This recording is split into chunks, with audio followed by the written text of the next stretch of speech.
आपने इल्यूमिनाटी का नाम सुना है? वो सीक्रेट सोसाइटी जो दुनिया कंट्रोल करती है। भूल जाइए उसे, क्योंकि इल्यूमिनाटी तो कल का बच्चा है। दुनिया की सबसे पुरानी और खतरनाक सीक्रेट सोसाइटी भारत में है, द 9 अननोन मेन। बात है 273 बीसी की।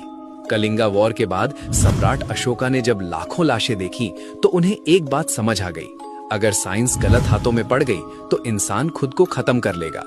इसलिए उन्होंने 9 सबसे बुद्धिमान लोगों को चुना और उन्हें 9 फॉरबिडन बुक्स यानी वर्जित किताबें दी।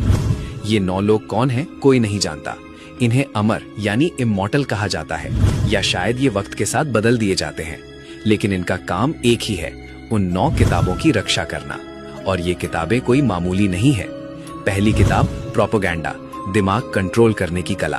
दूसरी किताब फिजियोलॉजी, जिसमें सिखाया गया है टच ऑफ डेथ, यानी किसी इंसान को सिर्फ उंगली लगाकर कैसे मारा जा सकता है। ये वही टेक्निक है जिसे बाद में जूडो और कराटे ने कॉपी किया। चौथी किताब ग्रेविटी, जिसमें विमाना बनाने का राज छुपा है। और सबसे खतरनाक 8वीं किताब लाइट, जिसे यूज करके किसी भी चीज को गायब किया जा सकता है। अब आप पूछेंगे प्रूफ क्या है? 1923 में ब्रिटिश ऑफिसर टैलबर्ट मंडी ने एक किताब लिखी थी जिसमें उन्होंने इन 9 लोगों के एग्जिस्टेंस को लीक किया था। हिस्ट्री में पोप सिल्वेस्टर सेकंड के पास एक बोलने वाला रोबोटिक सर था। कहा जाता है कि वो टेक्नोलॉजी उन्हें भारत के इन्हीं 9 लोगों से मिली थी। सोचिए, भारत में अचानक जीरो, सर्जरी और एस्ट्रोनॉमी का ज्ञान कहां से आया? क्या ये 9 लोग चुपचाप इंसानियत को गाइड कर रहे हैं, या फिर हमें किसी बड़ी तबाही से बचा रहे हैं?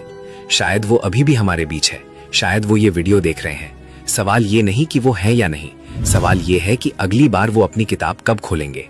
अपनी राय कमेंट करें और सब्सक्राइब करें अनसीन भारतवर्ष।